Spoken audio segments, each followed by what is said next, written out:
today on Ag News Daily. Corn is good for the rotation, and then peanuts come along. Peanuts, not only are they supplying nitrogen to themselves, but they leave like 20 pounds of residual fertility for the next crop. So which is corn, and then we do 2 years of corn or sweet corn, and then back to peanuts. Welcome back to the weekly edition of the Ag News Daily podcast. Tanner and Delaney hanging out kinda together today. Tanner, I'm catching whatever is going around, so I'm going to spare you my germs today.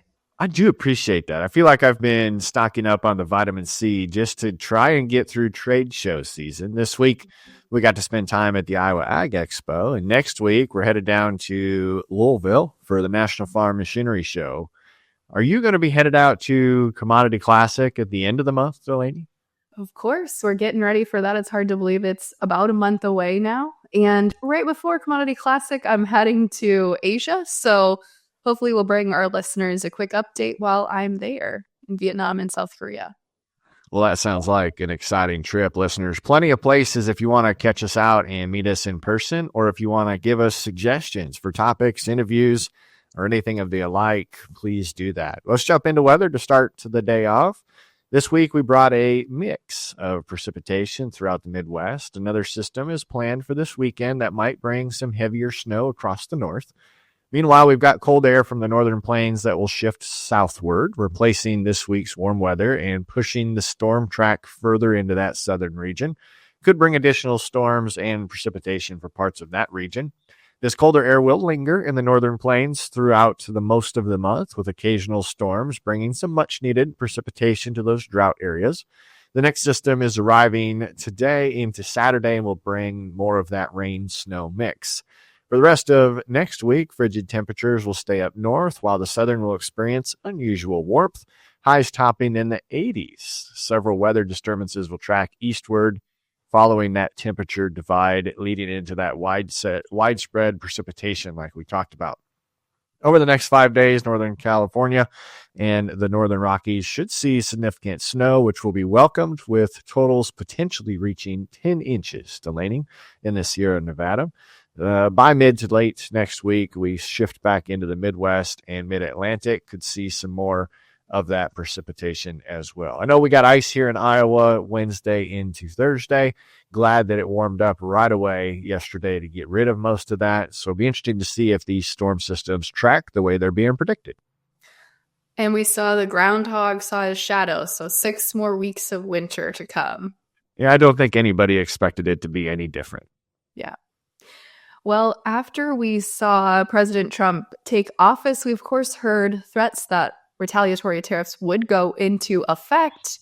And that was the primary focus of a recent Senate hearing on the struggling farm economy, where they talked tariffs amongst other issues. Farm leaders voiced urgent issues, including the lack of a new farm bill, expiring tax breaks, labor shortages, and access to pesticides in addition to tariffs. American Farm Bureau President Zippy Duvall stressed the need for better trade agreements, saying, quote, "We need more access, not less. We need more fair trade deals, not less. And we need this administration because we haven't seen it in almost a decade now, getting really fair trade deals to be put in place and stick." The National Farmers Union President Rob LaRue warned of rising costs and supply chain disruptions, saying suppliers of essential goods like fertilizers are already increasing prices again and limiting sales due to trade uncertainty. So potentially some fertilizer fireworks to come. Farm leaders also pushed for a higher farm bill baseline, to increase reference price triggers, expand crop insurance and solutions for labor and pesticide access, with this new group now of senators and House representatives in action. But trade remained the top concern for all parties, with broad agreements that farmers need stable markets. Duvall also went on later to say that without a farm bill, as many as 20% of Farm Bureau members are expected to face continued difficulties in securing operating loans, according to their organization's estimates, which could also mean continued farm consolidation, Tanner. Yeah, it'll be interesting to see how quickly things advance. And one of the things that's been advancing is the Senate Ag Committee's unanimous vote of moving Brooke Rollins' nomination for the Secretary of Agriculture forward. The full U.S. Senate will now consider her confirmation. The nomination has strong support from ag groups, including the National Association of Wheat Growers, the American Farm Bureau, the American Sugar Alliance. Wheat Growers CEO Chandler Gould praised Rollins, saying that she is deeply committed to advocating for the country's producers and understands what rural America faces. He urged the Senate to confirm her quickly. One thing that I've always wondered about, Delaney, is, I need a better knowledge of the political system. Is the current Secretary of Ag still holding daily responsibilities, or are we in a gap of no person in that spot? So that is probably why the urge for a more quick moving this through the Senate is being pushed. The ranking Democrat, Amy Klobuchar, said she would support the nomination, but Democrats are worried about workforce, tariffs, and conservation issues. Senate Majority Leader John Thune said, as a committee member, he told a Hagestrom report that he wants to bring up the nomination quickly, but also said that pipeline is full this week for other modes of decision-making. So we'll continue to keep an eye on that and see how quickly it moves through the Senate. Delaney? Tanner, I believe to your question earlier, we have an interim person that steps in between changing administrations for most government cabinet positions. So one other government cabinet position is RFK's nomination. The Senate Finance Committee this week advanced his nomination for the Secretary of Health and Human Services on a party line vote. The full Senate is expected to consider his confirmation as early as next week. During the vote, Republican Senator Tom Tillis of North Carolina noted a lack of organized opposition from the agriculture community, saying, quote, "People from the agriculture industry called me and expressed concerns, but I'm not aware of any organized, credible groups such as the Farm Bureau or the Department of Agriculture commissioners opposing Mr. Kennedy."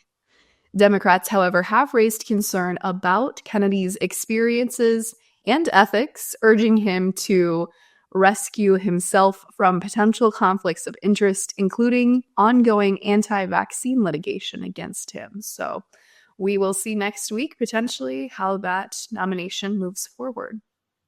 Yeah, we've seen a lot of fireworks in the news, and we've seen the potential for more fireworks. However, leaders from Mexico and Canada say that President Trump has stepped back from his threat to impose tariffs on North American trade partners. President Trump and Mexican President Claudia Sheinbaum announced that their planned tariffs are now on hold for a month to allow more time for negotiations. According to the Associated Press, Mexico has agreed to deploy 10,000 of their National Guard troops to the U.S. border to combat the drug trafficking. Steinbaum outlined changes in their border policies as part of the agreement, and Trump confirmed the troop deployment himself. However, the tariffs on China are still moving forward.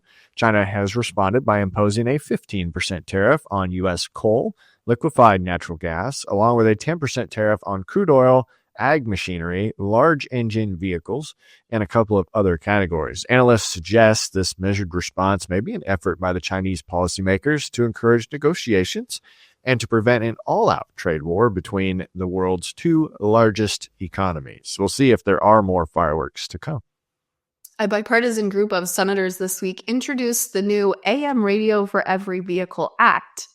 This legislation would require automakers to keep AM radio accessible in all of their new passenger vehicles, including EV, at no additional charge. This legislation comes as many automakers have said they were removing AM radios from their newer vehicles. If enacted, the bill would require the Department of Transportation to issue a rule requiring new vehicles to maintain access to broadcast AM radio at no additional cost to those consumers and provide small manufacturers at least 4 years after the DOT date to comply. The AM Radio for Every Vehicle Act also requires automakers to inform consumers during the period before the rule takes effect that the vehicles do not maintain access to broadcast AM radio. And Tanner, as you think about why is AM radio important, this is something I learned a few years ago. If we were to have some sort of national crisis and we see telecommunications shut down, AM radio is the one fail-safe that we have in the event of some sort of major disaster here where telecommunications would otherwise be shut down. So an important safety measure amongst other things there. Yeah, it is a technology. I remember the first time we reported on that, learning that it's not like a DVD player when it goes out of production. We still have ways that you can watch DVDs. No, this is tricky. If you don't have anything that receives the AM waves, that would be difficult. We've also seen difficulties for large ag manufacturers.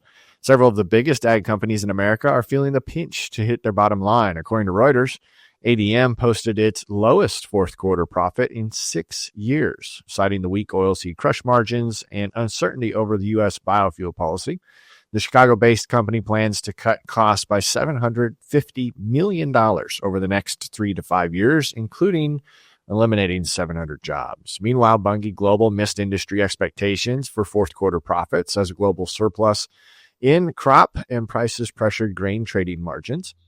The company's agribusiness segment, which makes up more than 80% of its revenue, saw adjusted core earnings drop to $364 million, down from $639 million a year earlier. It's also been a tough outlook in the equipment manufacturer sector. Case New Holland Industrial is forecasting lower than expected profits for the year ahead due to that weak demand that they see coming in 2025. So it seems like it's industry-wide, Delaney. Well, regardless of maybe some lower industry profits, U.S. farmers maintained a positive post-election outlook in the latest CME Group Ag Economy Barometer, which rose 5 points from December into January, reaching a score of 141. The increase was largely driven by a 9-point jump in the current conditions index, while the index of future expectations also edged up a few points. Compared to previous surveys, fewer producers cited lower crop and livestock prices as a major concern for this year, boosting confidence in their current marketing. An uptick in crop prices between December and January when we saw President Trump take office also contributed to the improved sentiment. Despite this, farmers remain more optimistic about the future, with the futures expectation index starting 47 points higher than current conditions. And additionally, the Farm Financial Performance Index climbed 14 points, signaling expectations for a stronger 2025 compared to last year. So not saying things are going to turn around completely here, but growers are thinking, hey, things are going to be slightly better perhaps this year than compared to last year. Well, with sentiment on the rise, we're seeing a new platform called the Ag List, which will help farmers discover agricultural biological products and see what other growers are using and recommending. There are hundreds of companies manufacturing these ag biologicals, a broad category that includes biocontrols, biostimulants, biofertilizers, just to name a few. To date, farmers didn't really have a way to figure out which products might work best on their operation. Dr. Pam Marone said in the latest Salinas Biologicals Summit that it's a crowded space. There are opportunities, but often ones that come first are the easiest technically and don't necessarily target what growers are needing. So it's nice to have a list for our producers and listeners to be able to reflect on and review when it comes to those biologicals. Yeah, I took a look at the platform the other day. I didn't realize it was quite this new, but it is a cool platform nonetheless, so check it out there. The USDA's Animal and Plant Health Inspection Service, otherwise known as APHIS, is announcing the resumption of cattle and bison imports from Mexico set to begin in the next several days. Imports were halted back in November after the detection of the New World screwworm in southern Mexico. Following extensive talks between the U.S. and Mexican officials, both countries have agreed on a comprehensive pre-clearance inspection and treatment protocol to protect U.S. livestock. Under the new process, animals will be inspected and treated for screwworm by trained veterinarians before entering pre-export inspection pens in Mexico. They will also undergo a second inspection by Mexican officials before being cleared for a final inspection by APHIS. Cattle and bison approved for entry into the U.S. will also be dipped in a solution to ensure they are insect and tick-free. This new protocol aims to safeguard U.S. livestock while allowing trade to resume, Tanner. Yeah, that's a nice update for us there. Now, this week, we've got a fun interview to share with our listeners from an area of ag that we don't hear from often. On our podcast, we have our reporter and producer, Michelle Stangler, out where she sits down with Donald Chase, the vice chairperson of the Georgia Peanut Commission, and a farmer in central Georgia to discuss peanuts, chickens, and corn. They also explore how the peanut checkoff program compares to other ag checkoffs, highlighting both of the similarities and differences. Before we get into that, Delaney, is a peanut part of the nut family? I think it's a legume, so I don't know. It is. Look at you. So it's not even a nut itself, but I'm sure we're going to learn even more about that.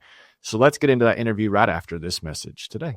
Calving season is a favorite time of year, but along with that special time are dangers, extra stress, and increased labor. Safety Zone calf catchers are all about safety and making processing new calves easier. Designed for ATVs or UTVs, one person can do the job and never be threatened by the protective mother cow. Make this and every calving season safer and easier with a Safety Zone calf catcher. Watch videos and customer testimonials or order yours today at safetyzonecalfcatchers.com or call 877-505-0914. Affordable and made in the USA. Make your upcoming and all future calving seasons safer, easier, and stress-free. Durable and designed to work anywhere you can drive your ATV or UTV. Order online at safetyzonecalfcatchers.com or call 877-505-0914 today. Well, a bit untraditional here interview. We have a popsicle that has peanuts in it, and it relates to poultry. To talk more about it, here is Donald Chase. He is with Georgia Peanuts. So, Donald, tell me a little bit about who you're here with.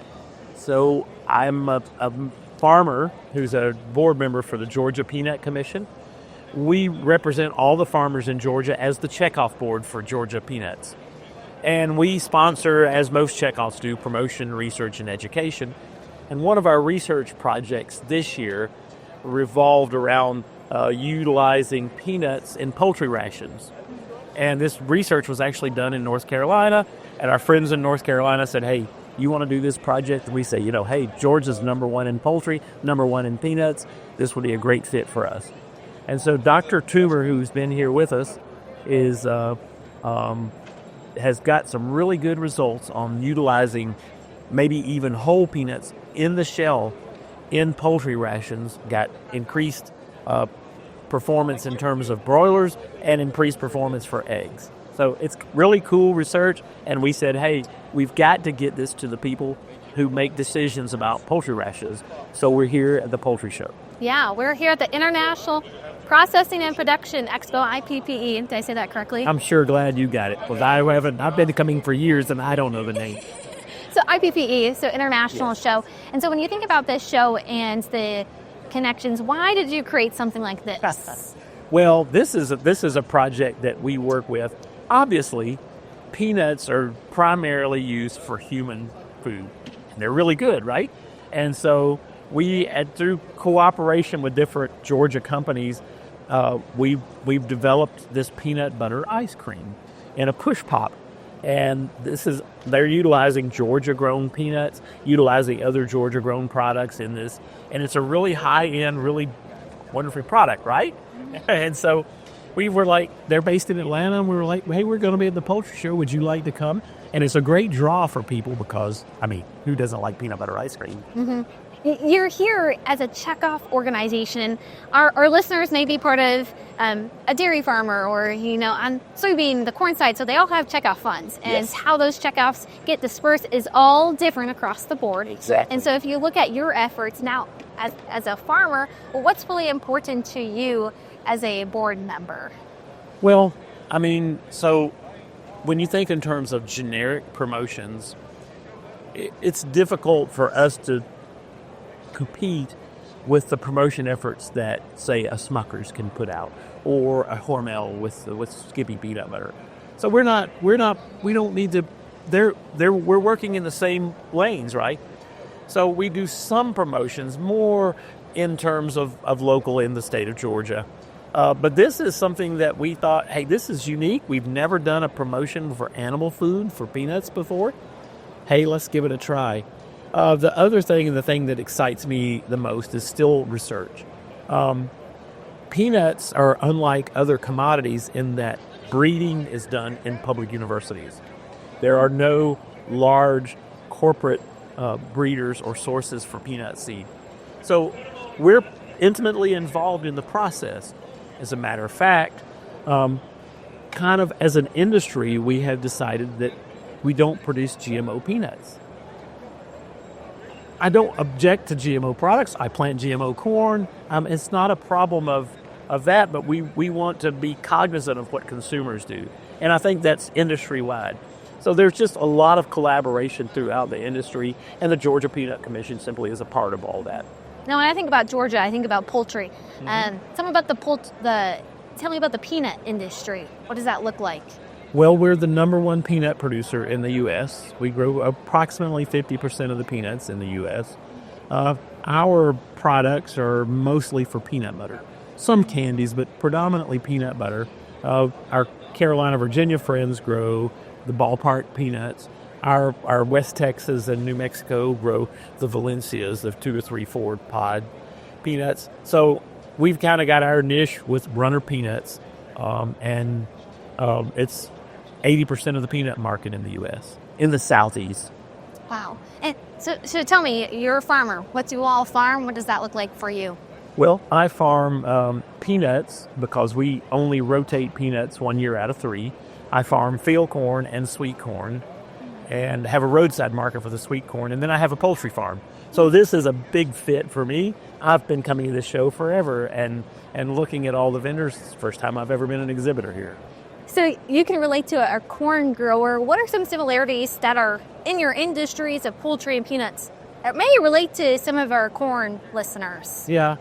Well, I mean, this is kind of funny, but the real big deal with poultry is it's an income generating stream, but it also produces a fertilizer stream, and that's really a pivotal part of my farm operation. And a lot of people in South Georgia and Southwest Georgia have gotten the same thing. So we use that as a source for a lot of our phosphate in terms of fertilizer.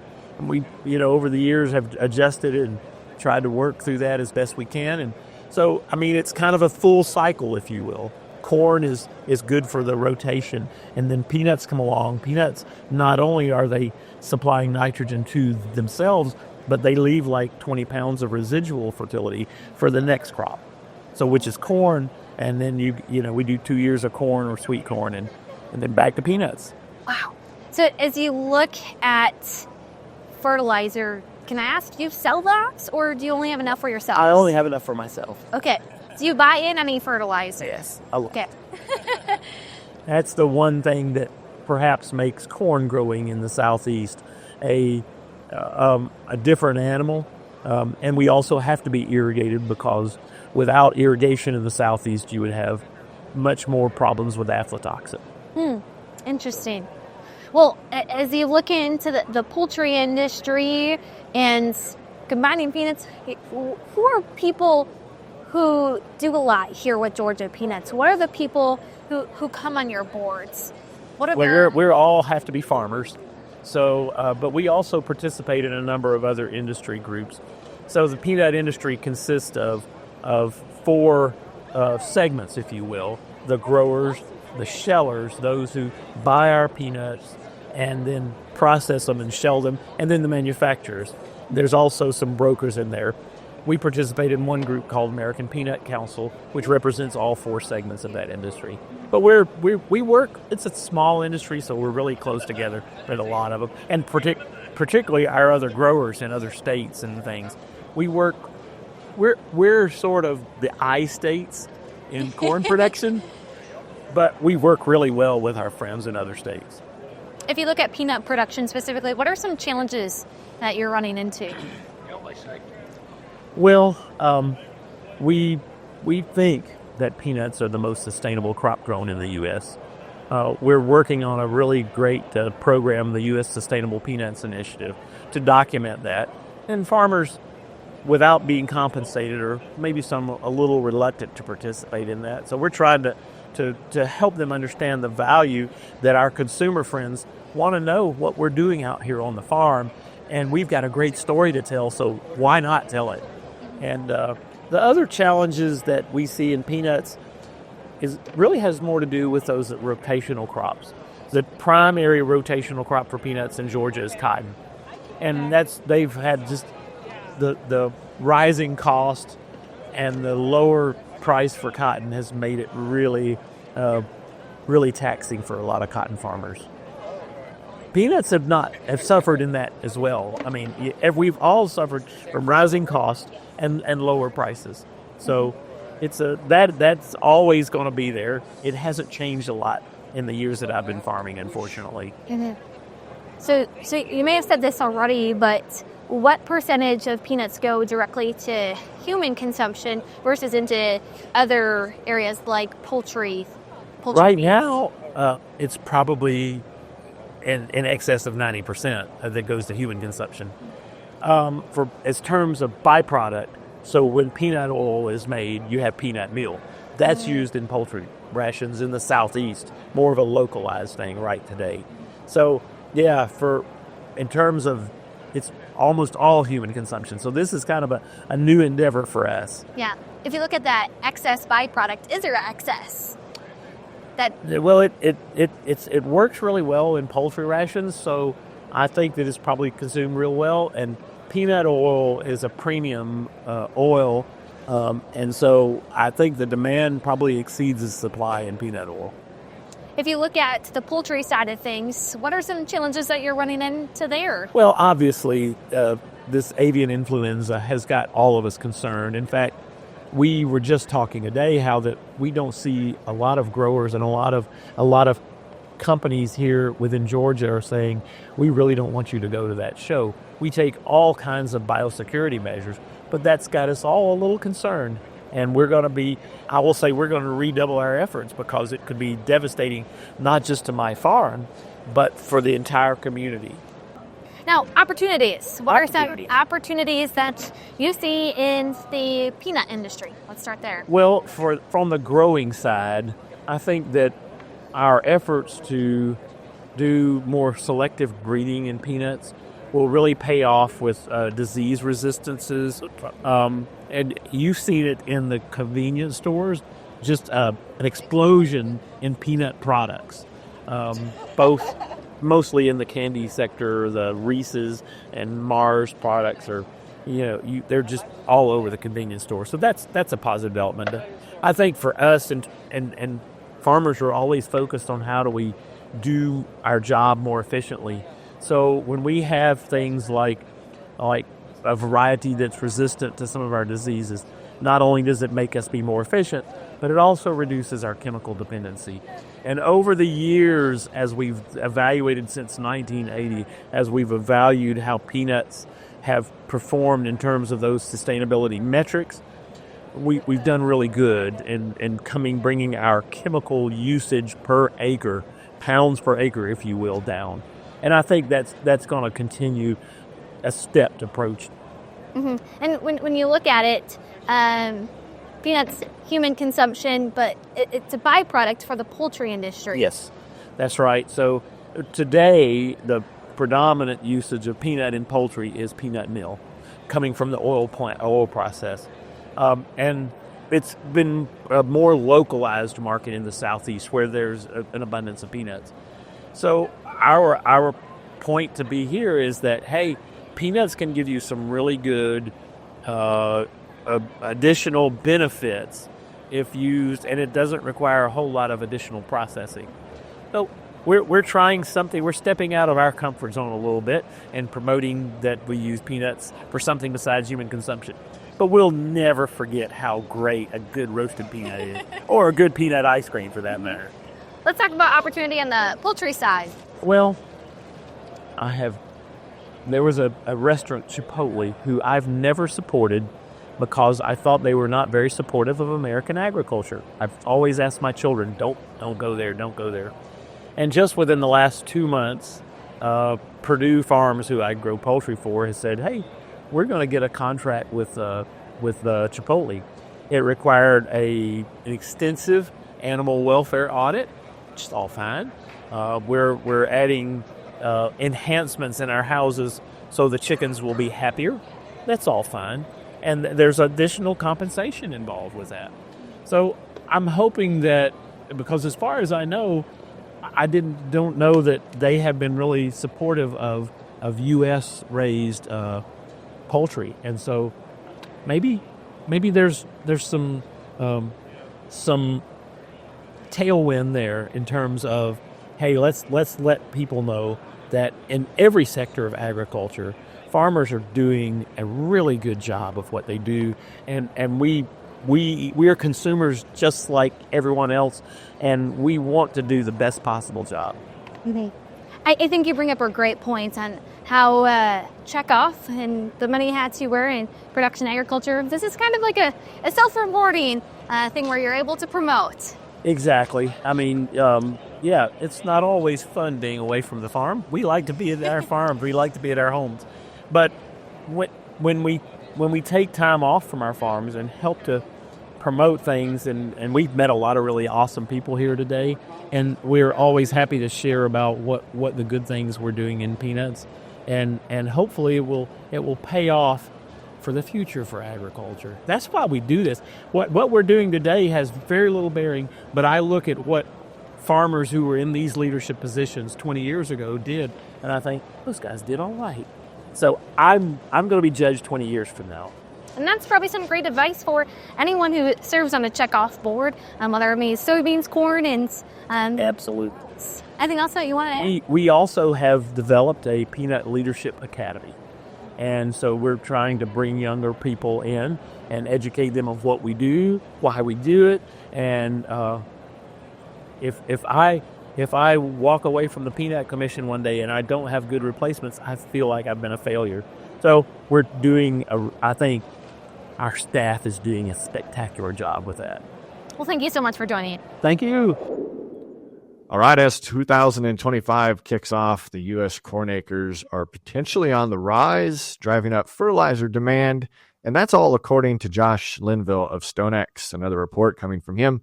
Corn acreage estimates are near 92 million, but have now jumped to a forecasted 93.5 million acres.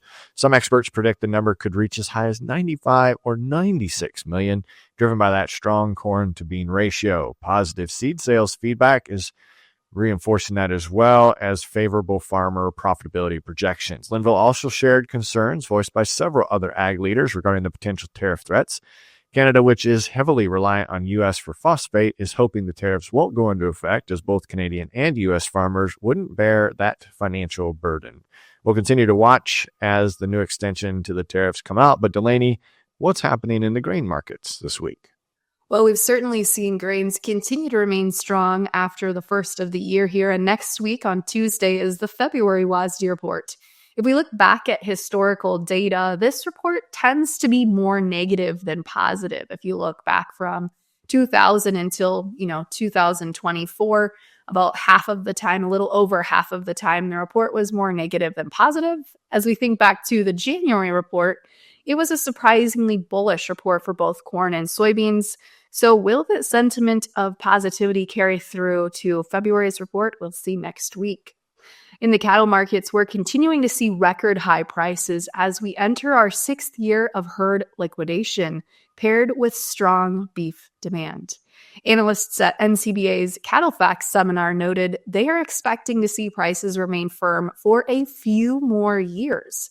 As noted earlier this week in San Antonio at the NCBA convention, Tanner. So all in all, that might be played into farmer sentiment as well, as we're starting to see things maybe turn around a little bit here for the better, especially for our livestock producers. Yeah, always going to be an interesting year ahead. It's neat to be a part of these farmers' news delivery and information. Again, like we said, we're going to be out and about over the next 30 days. So if you are in those areas, please come up and say hi. Or if not, let us know who we should run into and have a conversation with, Delaney. But that's it. That's all I got for this week. What do you say? Should we let the listeners go? Let's let them go.